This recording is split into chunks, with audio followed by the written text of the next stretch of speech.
thing. I think that if making a chunk of money fundamentally changes you, you probably shouldn't have gotten it in the first place.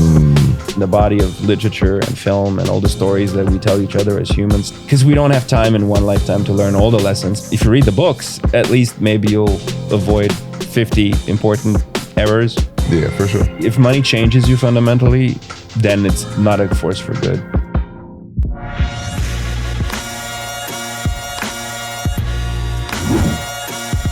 Yeah, we're definitely recording. Oh, cool. We just got back from a bonfire. Yeah. What'd you think of the bonfire? Well, I think that it's a great reframing and reclaiming of the dubious tradition of marching with torches in the night. I was talking to a friend Marcus, saying, it's an interesting way to reclaim an ancestral ritual and imbue it and fill it with new meaning. Because this was about connection and about community and about not ever feeling lonely. And some really deep themes were touched upon, and a bit of suicide prevention was thrown in, and then it all ended with a proposal. So, you got life and death and a journey in the dark desert where the only thing you have is the friends and the fellows you have on the road. Yeah. I thought it was I like ritual. Yeah. I believe that every day can be lived as a ritual. And many of us do, consciously or not. You wake up in a certain way, you make your coffee a certain way, you end your day a certain way. And this was a beautiful ritual. And I think it was extremely meaningful. And I almost have difficulty speaking of it because it's so intimate and personal, although it involved 90 people, right? Yeah, basically. Yeah. 90 people having a cathartic group experience and seeking to create deeper connections with each other. So yeah, it's really powerful. So you are now watching the All In CEO. My name is Sanyika The Firestarter Street. I am the host of something that is occurring in the front of this camera with these microphones and this other amazing individual to my left, and on camera, that will be camera right. But I try to identify a word that I would use to describe you, the person that I'm having a conversation with. And in one word, the way that I would describe you is brilliant. How do you feel about that word? I like it, not necessarily as it relates to me, but as it relates to light, right? Brilliant. In its fundamental meaning, it has to do with the shining of light, the enlightenment and enlightening of a path, of a road. So in that sense, I take it as a great compliment, and it's something that I wish to be. There are other usages of the term that I don't necessarily identify with, but I definitely would like to think that I've learned that in every situation I find myself in, I try to shed some light. That is a really great way to synopsize that. I am here interviewing Alex Rotaru. Is that the proper way to pronounce it? You nailed it. I did. Absolutely. The accent is on the A. Okay. Yeah, you have no idea how many times I was called Rotaru in college. Thank you. Got it. And now it's Rotaru, yeah. Well, I'm glad to have the proper inflection. Thank you, Mama, for challenging me in phonetics to make sure that I had the proper inflection on my syllables. There you go. For sure. Alex, how would you describe yourself professionally? Professionally, well, I'm a filmmaker. I've been a few things, and I enjoy a lot of professional activities.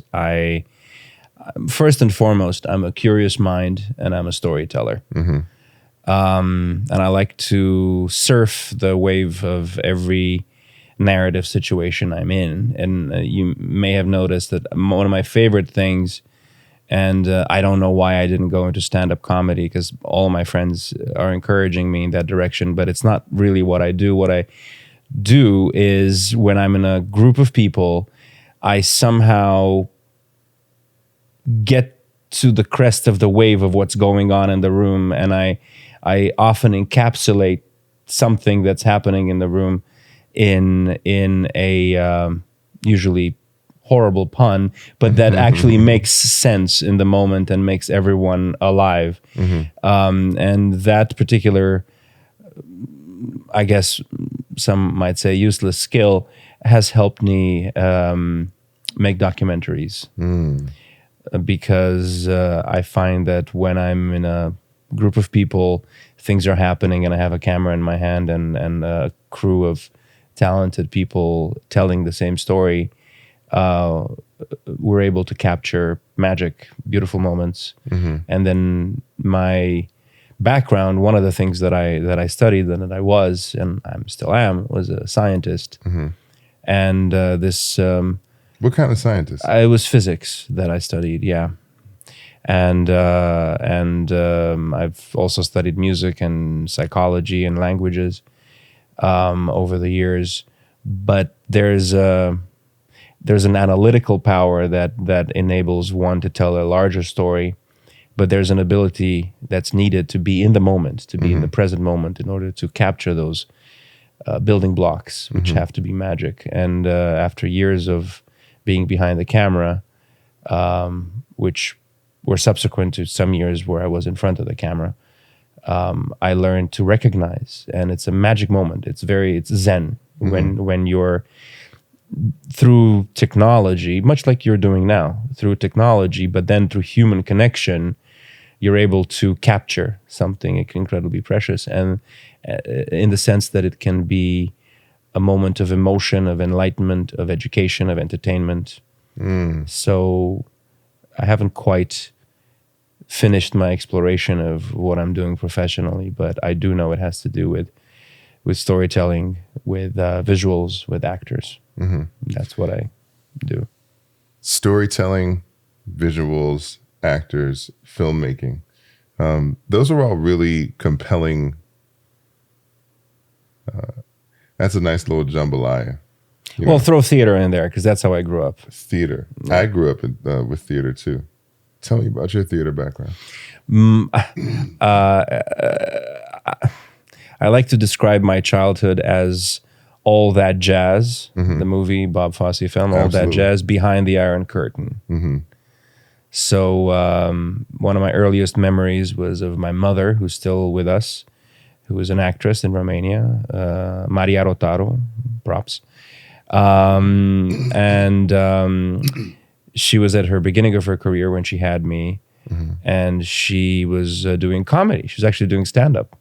And in a variety cabaret type theater, as much as communism allowed for it, because I was born and raised in Romania under communism.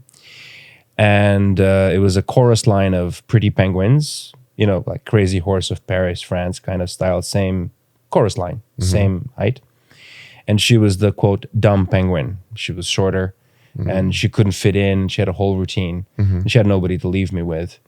And so I was dragged to the theater every night and very much enjoyed it. And one of my earliest memories is of my dinner, which consisted of a bunch of grapes and a piece of Swiss cheese.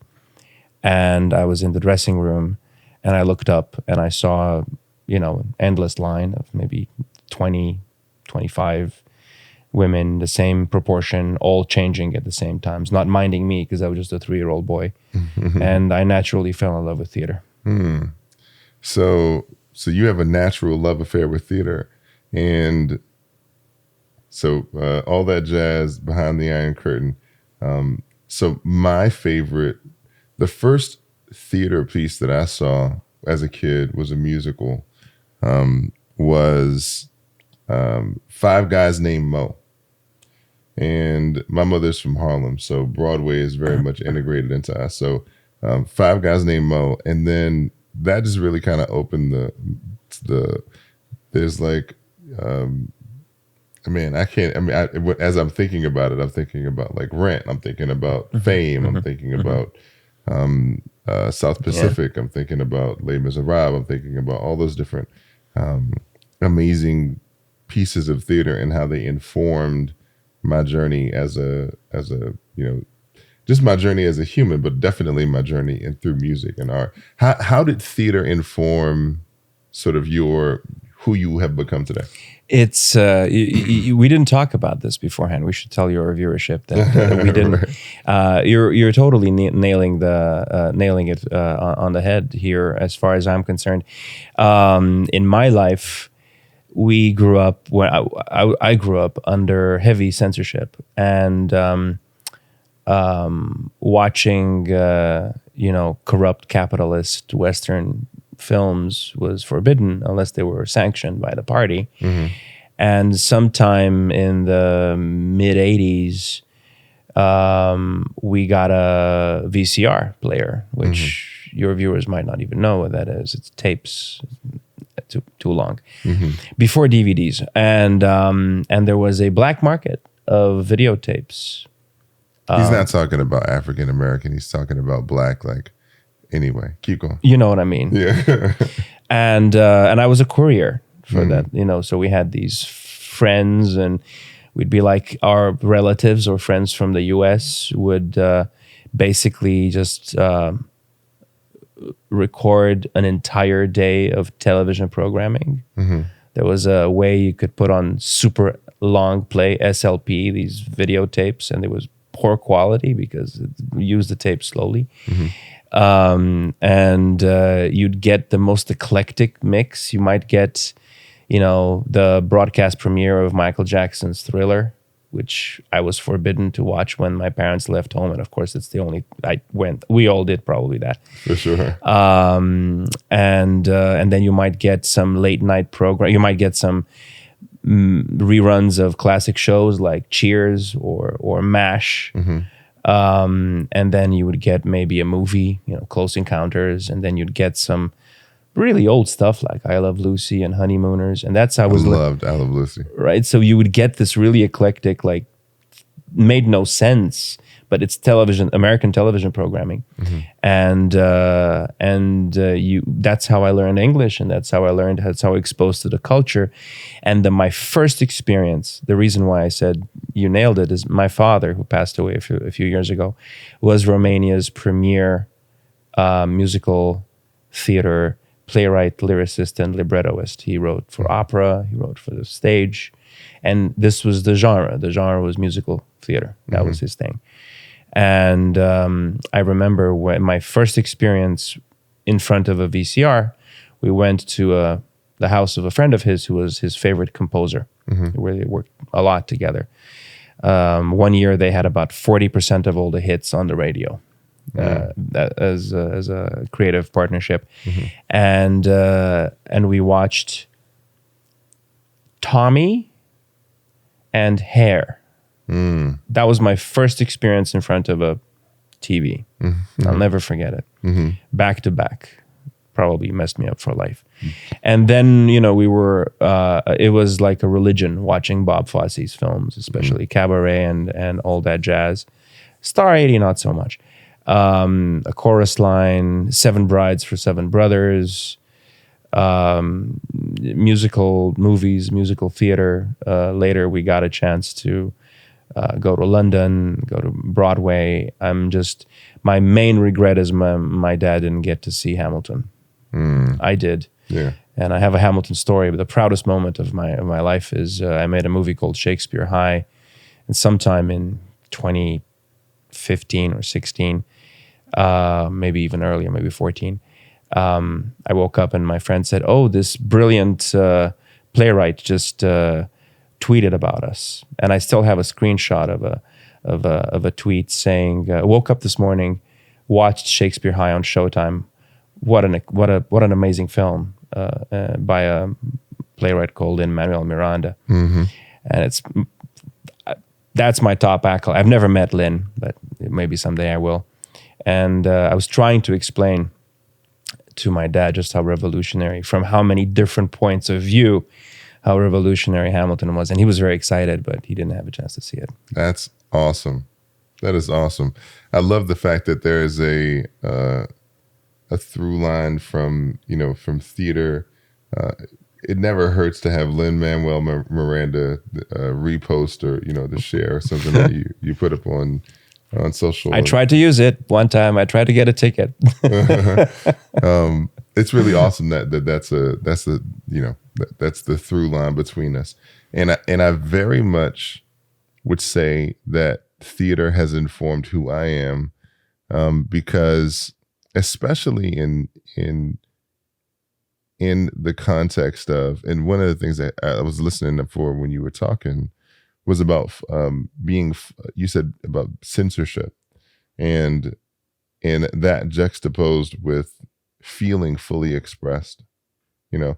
Did you especially as there are people who are stepping into greater leadership, and there are men who are stepping up into greater responsibility in their lives. And I always talk about being the CEO of your life, like becoming the executive, the person that has the sovereign person who's making the decisions for where you go in your life. How do you think censorship affected your ability to express yourself? And the other question is, do you feel fully expressed?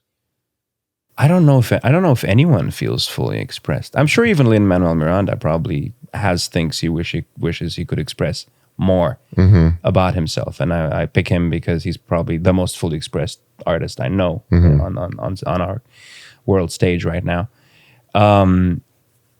But I think that's a good thing. However, the fact that you're not completely fully expressed at any given point, because that means there's movement, there's progress, there's completion, there's a constant flow. Censorship, on the other hand, is not always good. Self-censorship is the worst. The type of censorship that I grew up with was almost romantic in nature. The way I experienced it, it was a challenge to be better because it was external, right? But everybody knew it was false. So there was an outside truth, and there was you go to school, you have to go to the political science nonsense, and you have to recite the Big Brother nonsense, but you go home and you know what's what, right? There was very little conflict in my family because there was such a strong feeling of unity. The external pressure made the internal values very clear. And we were blessed and lucky being with my parents, being in the film and theater world, and on this market of watching bootleg American and English and all that, French, Italian films, that there was something to aspire to, and that world actually existed. Well, at least existed in our minds, in my mind. But for me, theater was an amazing escape, and Shakespeare in particular, which is strange because I didn't encounter Shakespeare in English until I was in my early 20s. But I remember my mom giving me a abridged version when I was 7 of A Midsummer Night's Dream, and my running back to her and saying, "Mom, this is my favorite book." And she looked at me, and I'll never forget, she said, "But honey, this is your first book." And good old mama. The French Soviet plays, the subversive ones, like The Bathhouse by Mayakovsky, and the French, Romanian absurdist plays of Eugène Ionesco, and Jean Genet, Chekhov. See, under that form of censorship, we had something called lizards. Lizards were code lines, where, let's say there was a line in a historical play about a tyrant, Julius Caesar, right? Well, everyone in the audience, when one of those lines was spoken, knew that they were being directly referred to Ceausescu, to the tyrannical leader of the country. So they were charged with so much more meaning for the audience. Because of this censorship. So I'm not saying that it's a good thing. I'm just saying that a lot of people suffered, and if you tried, there are a lot of writers and intellectuals who tried to express these things more fully, including at times my own parents, who were constantly being asked to write or to perform for Ceausescu, and their careers suffered because they refused to do so. But there were people who went to jail. There were people who were beaten up, who were killed because they sincerely wrote their own thoughts. Yeah. But in retrospect, at least in my life scale, my lifetime, it worked out. That type of censorship worked out because combined with the fact that I had access to education, and again, in a sense, I'm not comparing myself other than by first name with Alexander Hamilton, but since he somehow entered the conversation, Right. he also had a combination between an oppressive social system in which he was, but access to education and people who recognized his brilliance and said, oh, here's another book, and here's another book, and here's another book. And the guy took to it and had the ambition and the chutzpah and the wherewithal to travel places. Yeah. The censorship that exists today, that I find today in our society, is much more insidious because I think there's a lot of self-censorship. At a time we've become wrapped in our own bubble of information at a time that we need to be more together than ever, right? Yeah. And I would say that I'm not sure what your follow-up was with the responsibility, but it all boils down to that of a balanced and harmonious community in which responsibility can be fully shared. Yeah. Yeah. And for that, you need to have no bubbles or minimum bubbles. So to the excuse me, to the point about the bubbles, the echo chamber. All right. Exactly. So here I have a philosophy on, blockchain as a filmmaker, as a creator, as a producer. You've incorporated those skills into a blockchain project. Is that correct? It's true. Okay. So here's a really interesting take I have on blockchain. Are you open to hearing it? Yeah. Okay. So I hear tons of guys talking about the concepts of these broad stroke concepts. Like, blockchain is transparent and it's decentralized and it is, decentralized and it's transparent and, it's like, and there's all of these different, and it feels like those are catchphrases. And some of these guys who are saying it, I don't know who the hell these dudes are. Like, they're anonymous. They're ghosts.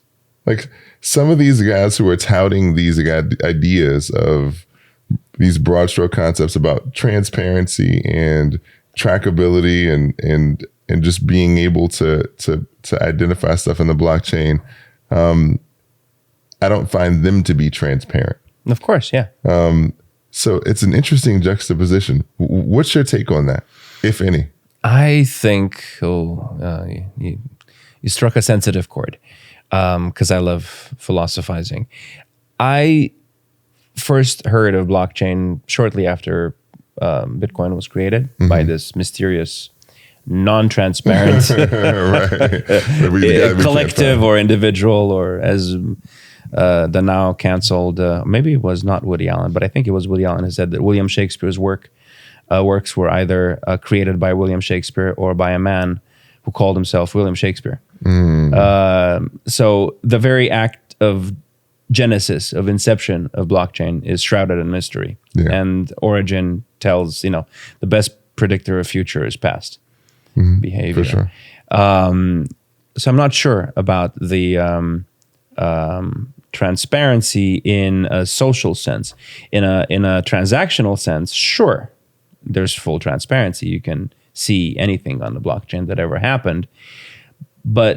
And it's, in a sense, good that you can't reverse it, because if you're looking at a ledger that solves the double counting problem, then great, it works. But the internet is the ultimate anonymizer, right? On the internet, when you find out someone's credentials, it's called doxing them, right? Well, before the internet, if you wanted to participate in society and culture at large, the doxing came at the top of the equation. You had to show your credentials first. You had to, so it's good and bad. Certainly not transparent. The internet is not transparent. The internet is not reliable. The internet is the wild, wild west. Right. It still is. And absolutely seems like it's going to continue. I think it's going to continue because now people are kids, high school kids, they're making money with crypto and then they're using it to buy self-expressive avatars. But you may not even know. We live in a world of catfishing. And it's not even a crime anymore until it breaks the law somehow, financially or in some way. It's the norm, though. It's the social norm. I think as a potential, blockchain combines the best potential ideas of capitalism and some of the best potential ideas of socialism, because everything is auditable on the blockchain. You can see anything that happened on the blockchain. But you can also be scammed on the blockchain, and you can see the scam, but you might never be able to find out who scammed you, who took your Bitcoin or whatever. And it happens all the time, right? And because it's the lack of regulation and the lack of laws and the lack of enforcement, unless a crime of such magnitude is perpetrated that the 3-letter agencies get involved. For sure. But that's not going to happen for, somebody took your $10,000 and now what? You're out of luck. Right. There's no way to retrieve that. There's no way to even find out who it was necessarily. So, and talking about decentralization, that's also wrought and fraught because there's a saying, when a whale exits a swimming pool, it takes the water with it. So it's not enough for something to be DeFi, to be decentralized. There's also have to be, I believe there have to be, with any particular token or exchange or swap or community, decentralized community, there has to be a little bit of a quasi-socialist system to prevent whales from accumulating too much of the share, because it's a bit of a bubble, crypto, and I don't think it's going to burst. It keeps bursting all the time, but I think it's got tremendous potential for the future, tremendous, because it gives individual agency to anyone. And it can create generational wealth, and it's wealth creation. It's not wealth management, because it's a way to convert the social conversation and social fame into actual value. It's a way to monetize directly the conversation itself. For sure. Right? Yeah. So that's unique because some of its mechanisms resemble the stock market, but the stock market was based on products, on pork bellies and timber and whatever. Not now, not this. This is about the conversation itself. People keep asking, what's the utility? And some coins have utility and some coins don't have utility. The coin that me and my friends helped put together and are helping develop, and it's about creating fun. It's about making fun. What's it called? It's called Super Doge. It's one of the canine coins. It's right there behind us. Right, so that's there. That's Super Doge. Super Doge. What do you see? What do you think of when you see that image? What do I think of? I think of a dog version of Johnny Bravo, which not everyone will get. Hey, baby. Remember that cartoon? I do. A hapless. He had the hair, right? Yeah. A hapless guy who wants to do good, and kind of a puppy, has a puppy quality to him. And he ends up, has a golden heart, doesn't have an evil bone in his body. Sometimes a little inappropriate, but like The Simpsons or South Park. Mm-hmm. And that's the idea behind it. First of all, there is a real utility and a real function. It's a charity coin. And we've donated so far almost $500,000 to various charities. And the community, which is mostly Discord, gets to, but there's a Telegram as well. Again, for the people who are not familiar with these terms, I'm sorry, there's a lot of catching up to do. Yeah, for sure. I spent the last year catching up. But they get to upvote, to suggest and upvote charities. So there's a component. It's a deflationary coin. It burns on every transaction. Oh, wow. 6%, 2% go to these 3 charities that get revoted every 3 months.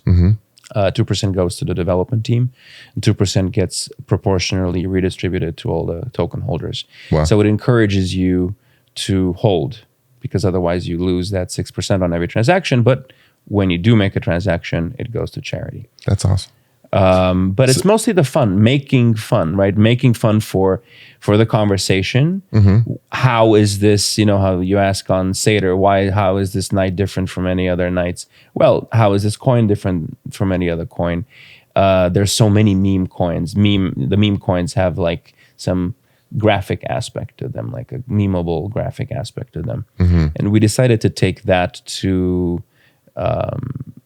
the utmost limit, and to create a animation social satire that we're premiering the first episode on Thanksgiving. We have an NFT drop, but it's about making fun in every way, making fun for the users, creating fun, and making fun of crypto itself through the animation series. That's awesome. So it's an animated series. Thanks for sharing that. Animated series based on sort of this Johnny Bravo like cartoon character. Well, he's in a group. He's in a Doge pack, right? Which I kind of resisted, because if you mispronounce it like I sometimes do, it sounds like douchebag. But I assure you, it has nothing to do with it. Yeah. So there's three main pups in the pack. There's Lemmy, who's the brains of the operation. And I forget what breed she is, but she's foxy. She looks like more like a fox. And then there's Hollywood, who's a Chihuahua with mysterious Eastern European origins, and he is voiced by me. We were all having, like I said, it's about making fun, creating fun, making fun, and giving some utility and staying ahead of the pack. And it's about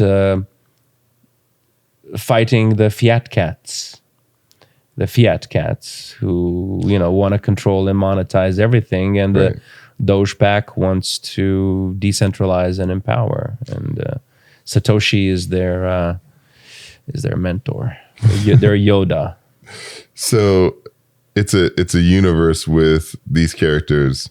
The Super Doge pack, and they're fighting the fiat cats. Yes. All right. So if you're a cat person, we have characters you'll like. Got it. And you have all these, you'll have thinly veiled, you'll have feline tusk and kill baits, and you'll have these thinly veiled parodies of the figures in our society that might, be pro or anti crypto. It doesn't really matter.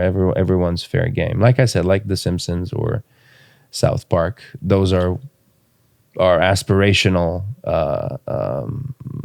goalposts. And we have a great team. Our lead writer, Adam Gillard, wrote for a lot of brilliant animation series and wrote a number of animation films for Disney.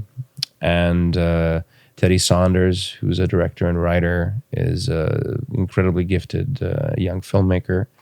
Dimitri Villard, who's an executive producer, is a very illustrious Hollywood producer.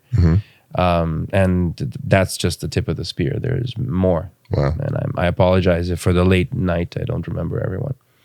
Yeah, you don't need to remember everyone. And by the way, the creator, funny enough, we can't really mention his name because he has another project that's coming out soon, and he wants to reveal himself when the second one is launched as well, which will be another month.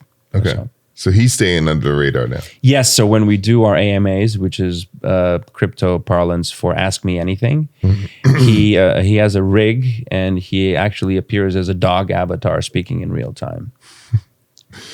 I would love to see what that looks like. It's pretty realistic, yeah. Here's a question I have for you in reference to, so this is it's blockchain. Is there NFT involvement? Yes, we have an NFT drop, one of 3 or more. The roadmap is very ambitious. We're going to drop, it's going to be a 10,000 generational NFT drop on, I think the minting is going to be December 1st. SuperDoge.io, and all the information is there. Got it.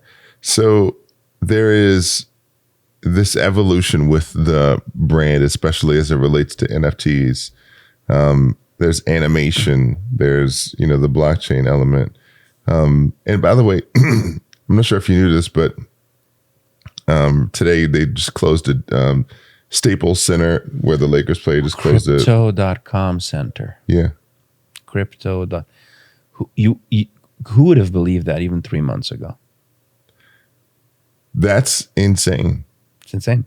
Yeah. You know how much money is paid for those rights. I mean, it's... Well, it looked like the deal was a $700 million deal. Yeah. They said it's the biggest naming rights play in history. Yeah. The Crypto.com commercial that I've seen with Matt Damon, and I was just looking at it, and I was like, that's Matt Damon. I know. In a crypto commercial. Well, Crypto.com is doing something quite smart, and I don't think they're the only ones. I think BlockFi and a few others are doing it, but they figured out how to bridge the gap, and you can actually spend your crypto in the real world with a Visa card. Well, that's pretty smart. So you can spend your crypto in the real world, and it looks like what they're doing is they have there's basically, it looks like what they're doing is the same thing that DraftKings did a few years ago. Do you remember DraftKings? DraftKings was the online gaming or gambling outlet. And so you could it was fantasy football with gambling. Okay. And what DraftKings did is basically they were just doing a cash grab. They put 500 million or $1 billion, $1 million into marketing. They were on every single station, and they were talking, doing advertisements and commercials everywhere. The only problem is that they ran into regulatory issues in terms of sports and gambling in different jurisdictions. And that's really why they had to actually go underneath the radar. But I still think that DraftKings is the biggest sports gambling site in the US. Right. Something like that is happening now in the tokenized metaverse video games. I don't want to mention names necessarily. I don't represent anyone. Sure. But we were talking at dinner about the fact that many believe that the metaverse economy will soon compete with and eventually dwarf the numbers of the real economy. I would, and by soon I mean within 50 years. I'm not like tomorrow, but okay. But who could have foreseen this? I mean, it's Ready Player One meets Idiocracy, perhaps, or maybe we can stop that. The second part. Yeah, for sure. So, in reference to this expansiveness around crypto and the Super Doge project, what is your vision of this Super Doge project? Where would you like this project to go? How would you like it to evolve? I would like it to 100x very soon, personally. But I would like it to become an enduring, popular favorite meme coin. And, conversation's kind of like a party, right? They tend to be spontaneous. You go to a big party in a big house. There's the kitchen, there's a room over there, there's a makeout room over there. That's a different thing. There's a living room, there's a porch. And, there's a grotto. Exactly. Yeah, well, I've been there. It was humid. And the lens fogged. That's why I remember. And conversations kind of spring up at a good party spontaneously, right? People talk about politics over here, not so much sports over here, sex over there, philosophy in the kitchen always, life and spiritual things, maybe on the roof when the joint is being passed, whatever. Yeah. And these coins crop up in the conversation, right? In the conversation that everyone is having in the crypto space. And the rewards I've noticed happen for user involvement. So to get rewards, you got to be active in Discord. You got to be active on Telegram. You got to be active on Twitter. What does that mean? That means time. So you're taking, literally, time is money. Money is your time, right? And in this conversation, some ideas might be a flash in the pan, lightning in a bottle. Some ideas might have staying power. Sure. I believe that what we're trying to do with SuperDoge is to have staying power. Nice.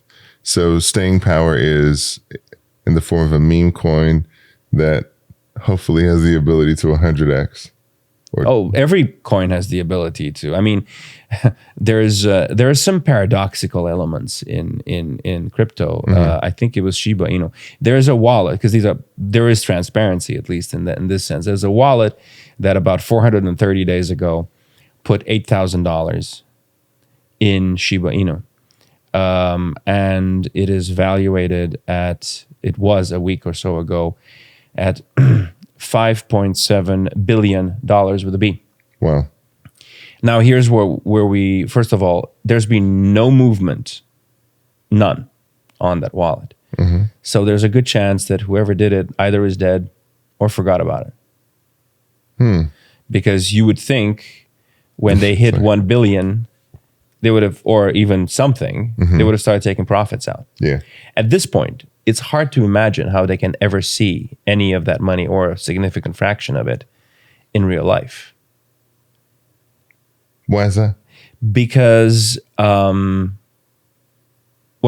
even the most generous exchanges have a limit of a certain number of Bitcoin per day that you can take out. Right.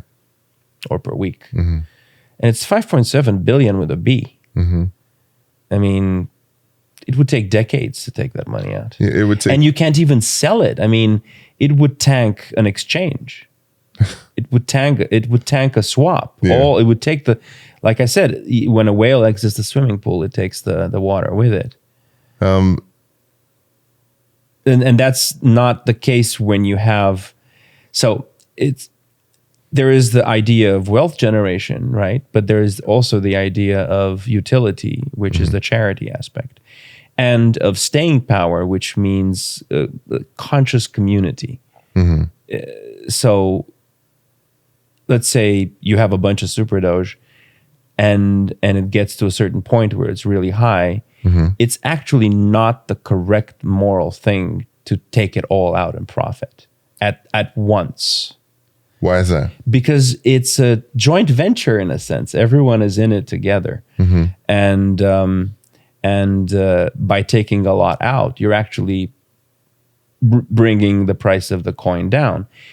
The good thing about that is that whenever the price of a desirable coin with staying power goes down, savvy investors, which means everybody under 20, young people who have technical analysis, who learn this thing by like they drink water or Coke or whatever they drink. They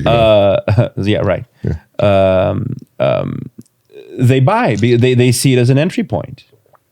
So it's not, again, it's an interplay. It forces all of us to be more conscious of our actions and more responsible. I am all about being more conscious and responsible, especially as it relates to venturing into the unknown, and this is sort of, it feels like the Wild Wild West, the crypto universe, because it's still so small. Unregulated, too. Yeah, unregulated, relatively small, and not a lot of education going on around. A lot of education going on, actually, and that's one of the things that the animation series does, because we have an incredible collaborator. This is another real life asset. We have the famous influencer Crypto Wendy O, who voices Lemmy, one of the Super Dogs. And her character is there to provide matter-of-fact analysis. And actually, she is a specialist. She is one of the top influencers and educators in the crypto space. So that's there. Here's a question in regard to that. Is there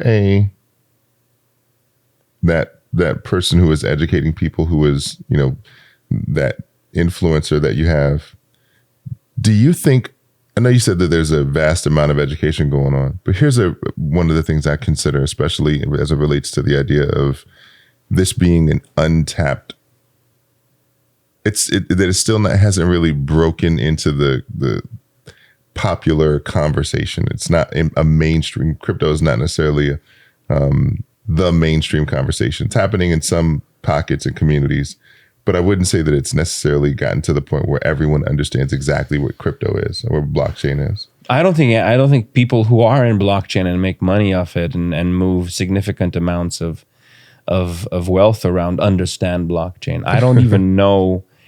I don't know anyone who really understands blockchain. Blockchain is a fundamental shift. It has the ability in the long run to eliminate the need for banks, for notary public professions, for archives. It has the potential to transform. It could even reduce police task forces having to do with fraud. It could reduce the number of jobs in healthcare, clerical jobs, anywhere. Did I say banks? The double spend problem is the reason why, in my understanding, banks exist. Because they're a repository of trust. But they also break this trust more often than anyone. On a historical scale, they break it every 10, 15, 20 years. Wells Fargo, which is my bank, and I'm not dissatisfied with it. Sure. They got slapped on the wrist the other year because they were opening, remember? They were opening fake accounts so they can meet their quotas. Yeah. The several financial crashes in the 20th century were all the fault of some form of speculative thinking or another, with the Glass-Steagall Act, for a while we kept the consumer kitchen away from the speculative stuff, but that's gone now as well. And as soon as it was gone, then we had another crash recently. Wow. The banks are invented to be the repository of trust, but banks are run by people, and banks are run by not all of them. But if you're a very smart, very greedy person, there's a chance. And I'm not critiquing bankers. I went to MIT, and I have several friends who are bankers, and we talk about this a lot. And they're good guys. They're not, but there's always someone somewhere, some Bernie Madoff. There's someone somewhere who's going to be running a scheme, and people are they have to defer their trust, right? They have to defer their trust. They have to hand their trust to a bank. Well, blockchain solves that. So, blockchain for the win. Perhaps it's a good idea, but the battlefield of history is littered with the corpses of great ideas that just didn't have wide enough adoption or encountered too much resistance. I mean, truth be told, the U.S. government hasn't even weighed in decisively yet. Yeah. And I think that they're reflective, and I think this is a good sign because we do have a very progressive overall government, and though in this country, and though there is still much to be done, if you look at the progress we've made socially, economically, it's quite impressive. Of course, it's also 2 steps forward, 1 step back, because every time the political color changes atop the White House or Congress, there's a lot of posturing and things get rolled back and good progress is lost and then bad progress is made. But overall, I think the whole caboose is moving forward. And I don't think that people in the financial side of the government are being lackadaisical or not serious about blockchain. Well, I think that the blockchain, and I appreciate you sharing that, because I think that blockchain is definitely being treated seriously. When I saw that crypto made that move today, it was one of those moments very, I wouldn't say similarly, but it also felt like when Facebook announced that they changed the name to Meta. It was... I'm too tired to do a hard eye roll, but yeah, it's a great name though. The idea, right, outside of the name or the concept, but the idea was, now we have big players, now the big fish or the whales are making moves. Do you feel like this is gonna, like, that, especially as it relates to Super Doge, and do you feel like these types of moves are going to help to accelerate the growth of Super Doge? Absolutely, because it gives us more to make fun of. I mean, Facebook should just try to call itself Everything Incorporated. If someone at Pixar steals this idea, I just want in. And it's obvious, and I don't know why companies need to be everything. I'm not anti big companies, but why do you have to monopolize all the commerce, all the conversation? We talk about diversity all the time, but isn't economic diversity perhaps the cornerstone? You are correct. So then we're going anti-diversity in the economic field. Blockchain is diverse by its very nature, because once you are educated in it, you are an equal player.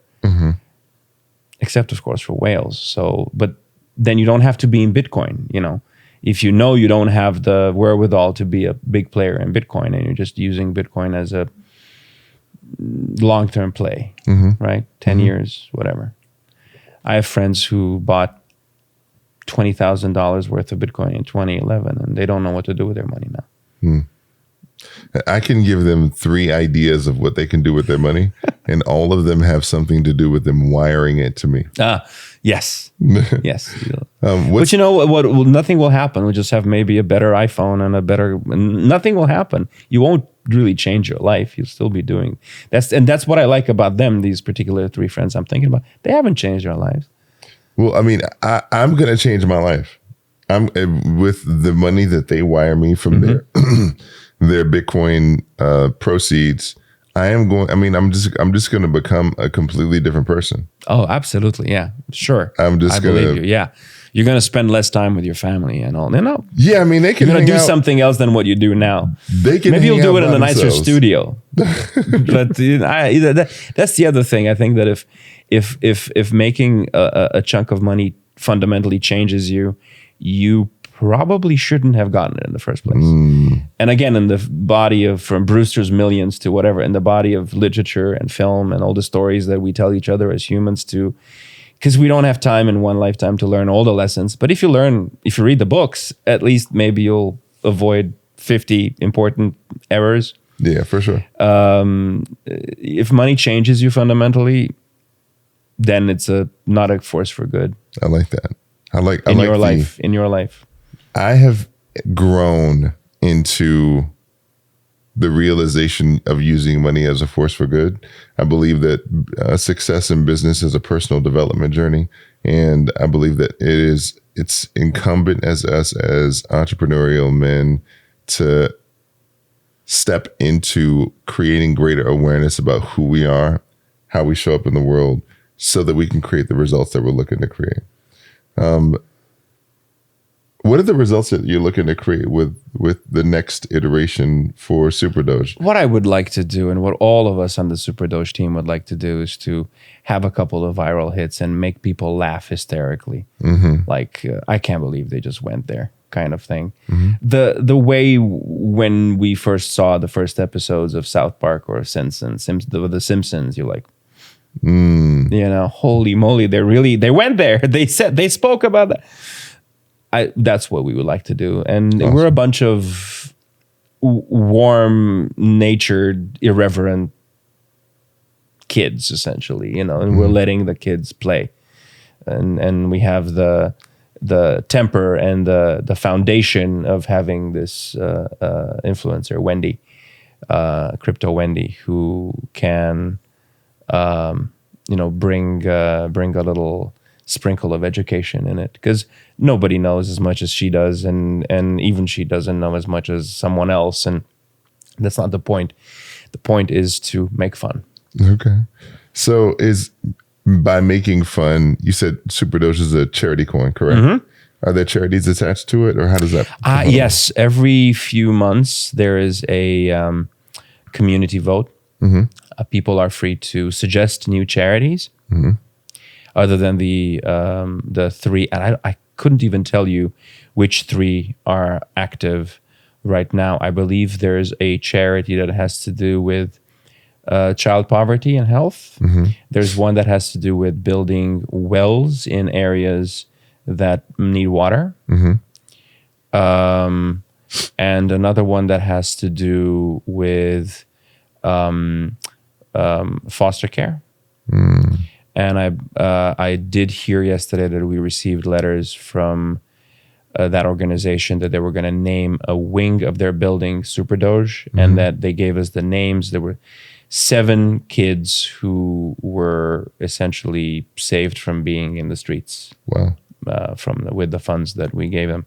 And the interesting thing is that as Super Doge 100x's, so will the proceeds to the charities. Mm-hmm. But the process is they get every member, every owner, mm-hmm. No matter you own 1 or 1 million or whatever you own, mm-hmm. You're on the Discord channel. You can suggest charities, and then the community votes. Nice. And there's a lot of lobbying. Even my friends on the team, they will DM me and say, hey man, vote for this charity. And I have a charity I want to get into that I used to work with, but they've been on a bit of a hiatus.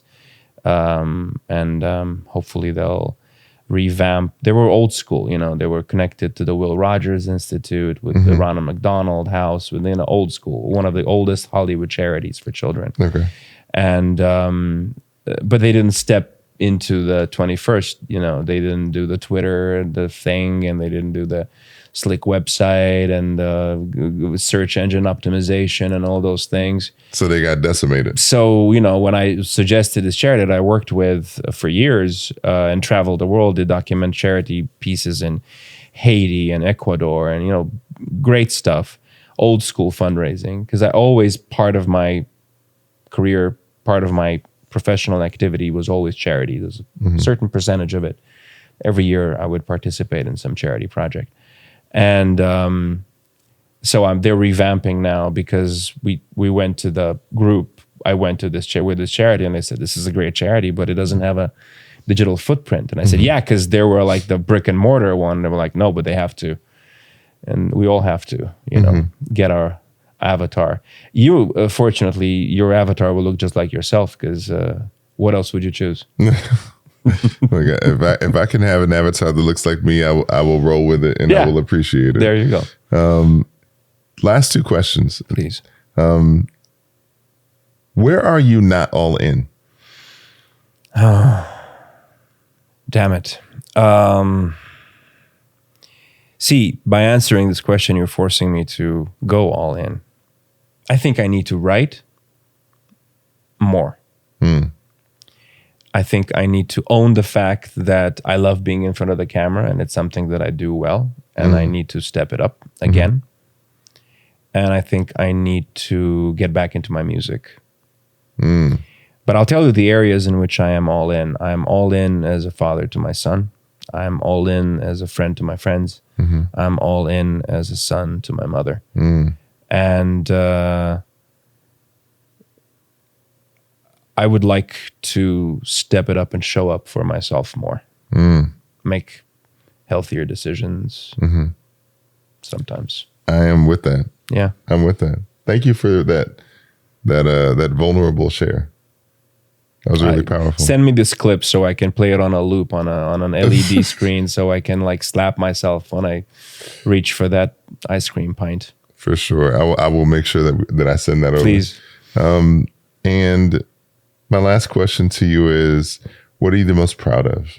Well, actually, I got two more questions. What are you most proud of?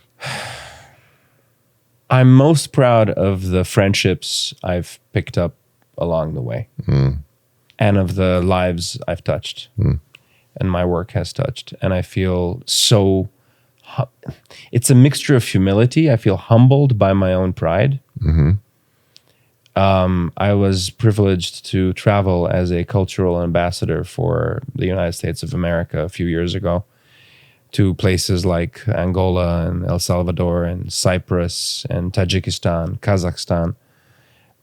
Me, a random dude born in communist Romania, came on a scholarship to the US, knew nothing really about the culture except from bootleg videotapes where you watched Thriller back to back with the Honeymooners. It's a miracle. I feel very proud of that, but what I feel specifically proud about is the encounters I've had.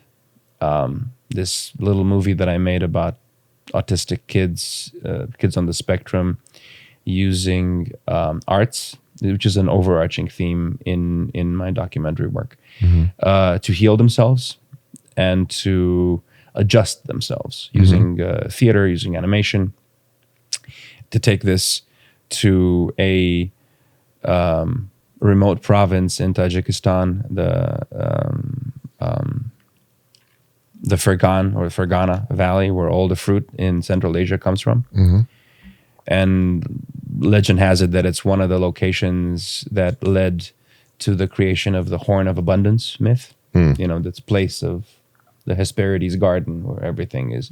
It's a place like that, but it's also a place which is a fairly strict Muslim culturally, and kids who exhibit non-neurotypical abilities are generally not even sent to school. And I went and I showed my film there through the U.S. Embassy, and traveled and met with people and educators. And I remember this one encounter with a fierce teacher. I never saw her face.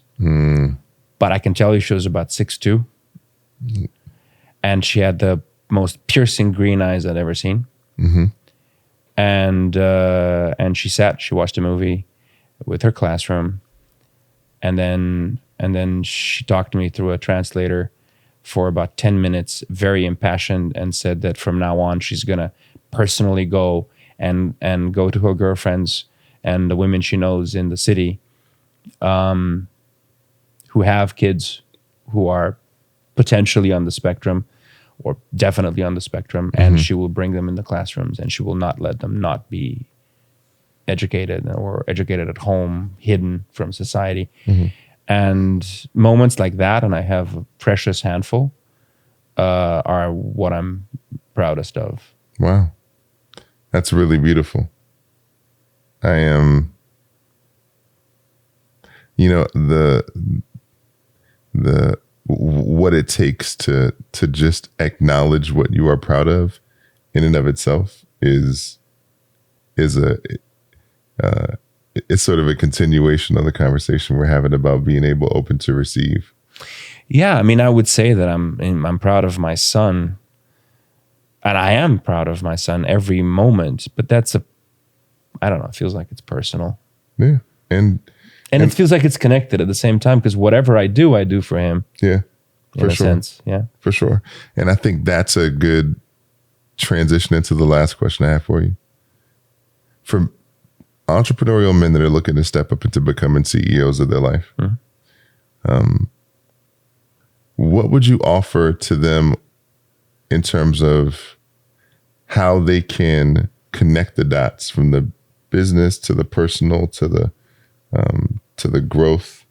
Like, what would you say to them to encourage their journey to becoming a more the complete leader in their lives? I actually have an answer for this one. Go for it. The answer is one word: joy. I don't know about happiness, and I question maybe we lost the sense of the word. You know, we're the only country in the world that has the pursuit of happiness embedded in its foundational documents. Not sure about that, because happiness is fleeting and hard to find, right? Sure. It's also, we make a mistake about it. I think a lot of it, I don't know about you, but I used to. A lot of people I know do. And we look at society, it seems, the movies, literature, this seems to be a mistake that is being made, that it defines happiness as some sort of stasis, some sort of plateau that you will reach. And, you know, even the fairy tales tell you, and then they lived happily ever after. Yeah. But they tell you that in order that you don't preoccupy your mind about what happens next, but focus on the moral of the story that just ended. In reality, happiness is a flux, is a flow. If you think of it as reaching a peak, you will reach that peak. And if you're geared and directed toward just reaching the peak, you will be empty. And you'll hear many CEOs, you'll hear many entrepreneurs, but if you speak about this, but if you seek joy, which is like the microdosing of happiness, and it's something you can feel in your gut, in your joints, in your bones. You may have plantar fasciitis and your feet may be hurting like hell, but if you have joy, that pain is not gonna. I mean, we have in the group of men, not only men, but the group of mostly men who went to this bonfire and decided to let go and say they're sorry and make their amends and let go of whatever's holding them back. And it was a beautiful, purifying ceremony under the full moon, which means with the blessing of the ultimate embodiment of feminine quality on this planet, which is, we were on one feminine embodiment and under the full glare of the other. I would say that almost everyone in that group is joyful about what they do. And I know you're joyful doing what you do, right? And I think that's the guide. You know, a person can make money in many ways. You know, we all know that one person who was a quant on Wall Street and she was making good money, or she made partner at some law firm, and somehow 7 years later she's teaching Reiki and has a little boutique of crystals. And we might judge her, right? But we're the fools if we do, because look at her. She's radiating happiness. Yeah. She's joyful at what she does. And she might even be making more money that way, because it doesn't feel like an effort to her. I mean, she'll still have challenges with vendors and clients and whatever, but she's going to be fully joyful doing what she does. So find your joy. Joy has come up multiple times this past week. And it's more than critical. It's like it's not that I need to find joy in the things that I do. It's that I need to channel joy. I need to let joy be the way that I experience the things that I do. And that is definitely a new shift for me, in terms of just living in that joy and allowing myself to live in that joy. And I think it's a really important point for a lot of people, a lot of guys who are stepping into the next level, so that they get a chance to experience the joy of life and the joy of living. Yeah, I think that the nature of masculinity is evolving, and there's a certain type of aggression that is needed less in the private and business sphere, and is unwelcome, more and more unwelcome. Yeah. But it should be held in abeyance. It shouldn't be erased or canceled. It should just be put in its place, in its proper place. Everything should be put in its proper place. And if you're driven by that type of blind ambition and sheer aggression, you just find yourself empty. I do believe that. I think that even the fruits of your labor, as plentiful as they might be, will just taste bitter if you don't have someone to share them with in a community, in a family, in a corporate environment. And you look at the places that more and more businesses and more clients who demand that the businesses are run well with a zero asshole policy. And it forces and there's an old way of thinking that still has merit to a certain extent, which is that sometimes you got to cut through the shit, right? You got to just cut through. But there are ways, we have to train ourselves to do that, men or women. If I were to count the number of people in my life professionally who have cut through and just given me a cold shower kind of on the spot energetically, there's been more female producers than male right. who have done that. But it's still unpleasant. So, and I've also been guilty of giving it to others.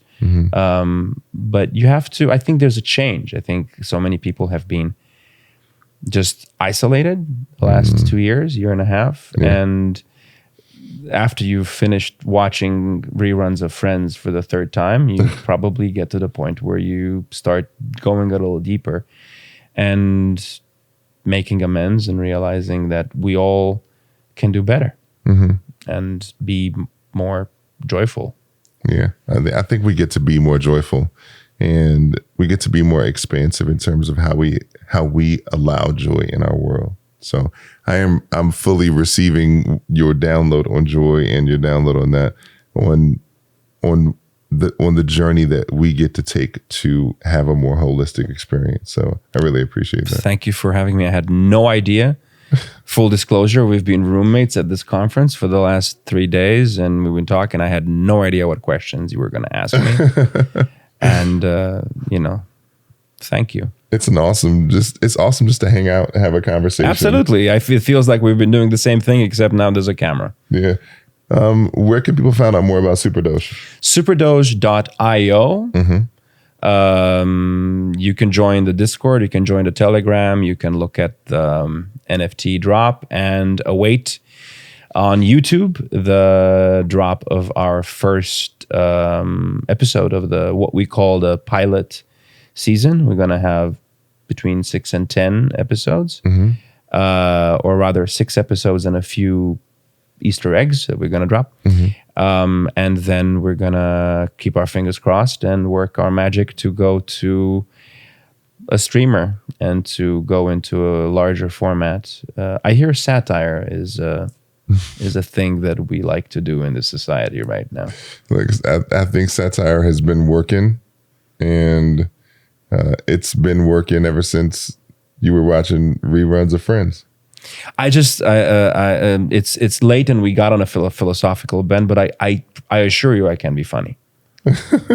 Like, I'm down with the philosophical. I am also down with exploring blockchain and crypto and NFTs, and we all will. And your newborn child will definitely, by the age of 10, be fully conversant in all of that. Goodness gracious. Teaching you. Yeah, he will definitely be teaching me. Alex, thank you for joining us. A pleasure, Sanyika. Thank you. Absolutely. And thank you to everybody who was rocking out with the All In CEO. Thank you for watching this episode, and we will catch y'all next time. The Chief Enjoyment Officer. Yes, indeed. Fuego. Fuego.